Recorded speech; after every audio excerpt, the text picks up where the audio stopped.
Congress, BJP BC వ్యతిరేక పార్టీలు అని శాసనమండలి ప్రతిపక్ష నేత మధుసూదనాచారి ఆరోపించారు. తెలంగాణ భవన్లో ఆయన సమావేశం నిర్వహించారు. బీసీల విషయంలో ఈ రెండు పార్టీలది ఒకే ధోరణి అని విమర్శించారు. 6 నెలల్లో 42% రిజర్వేషన్లు అని కాంగ్రెస్ మోసం చేసిందన్నారు. బీసీలకు ప్రతి ఏటా రూ. 20,000 కోట్లు కేంద్ర బడ్జెట్లో కేటాయిస్తామని చెప్పి బీజేపీ మాట మార్చినట్లు మధుసూదనాచారి అన్నారు.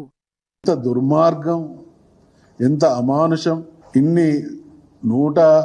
దాదాపు 147 కోట్ల ఈ దేశంలో 73-74 కోట్ల మంది ప్రజలున్నటువంటి బీసీలకు మనిషికో 10 పైసలు ఇచ్చినట్టున్నది వీళ్ళ కథ. ఇక వీళ్ళు మేము బీసీల ఉద్ధారకులం అని చెప్పి నమ్మి మోసపోవడానికి సిద్ధంగా లేవు.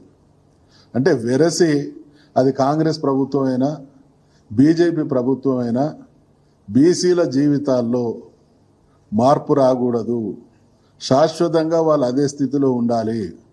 ఈ దేశ రాజ్యాధికారం అనుభవించే హక్కు మా హక్కుభుక్తం. ఈ దేశ సంపదను మేము నిస్సిగ్గుగా దోచుకున్న మమ్మల్ని ప్రశ్నించకూడదు అనేటువంటి దుర్మార్గంతో అటు కాంగ్రెస్ ఇటు బీజేపీ ప్రభుత్వాలు కొనసాగుతున్నాయి. కాబట్టి మరొక్కసారి రేవంత్ రెడ్డి గారిని హెచ్చరిస్తా ఉన్నాం. ఒకవైపు ఇటువంటి దుర్మార్గానికి ఒడిగడుతూ మరొక వైపు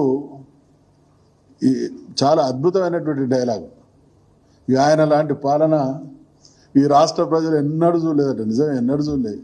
ఇంత హింసించినటువంటి పాలనని గతంలో సమైక్య ఆంధ్రప్రదేశ్ ఉన్నప్పుడు కూడా తెలంగాణ ప్రజలు ఇబ్బందులు పడ్డటువంటి రోజులు ఉన్నాయి, అన్యాయం అవమానం జరిగినటువంటి రోజులున్నాయి.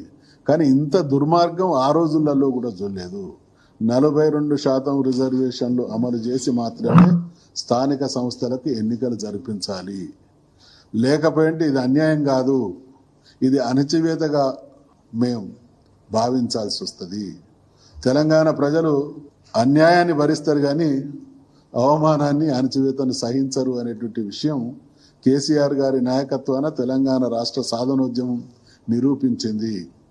అటువంటి పరిస్థితి పునరావృతం కాకుండా ఉండాలి అని అంటే మీ అంతటా మీరుగా ఇచ్చినటువంటి హామీ, మీరు కాల నియంత్రణ టైం బౌండ్ ప్రోగ్రామ్స్ మేము 6 నెలలనే చేస్తామని చెప్పి ఇవాళ 2 సంవత్సరాలు, ఇంకో 2-3 నెలలు అయితే 2 సంవత్సరాలు పూర్తిగా వస్తున్నటువంటి సందర్భంలో కూడా మళ్ళీ మొదటికి తీసుకొచ్చి ఆ సాకులు ఎవరి మీదను నెట్టేటువంటి ప్రయత్నం జరుగుతూ ఉన్నది. కాబట్టి ఈ ప్రెస్ ద్వారా మా పార్టీ వైఖరి, మా డిమాండ్ 42% రిజర్వేషన్లు స్థానిక సంస్థల్లో బీసీలకు అమలు చేసి మాత్రమే ఎన్నికలు నిర్వహించాల్సిందిగా డిమాండ్ చేస్తాం.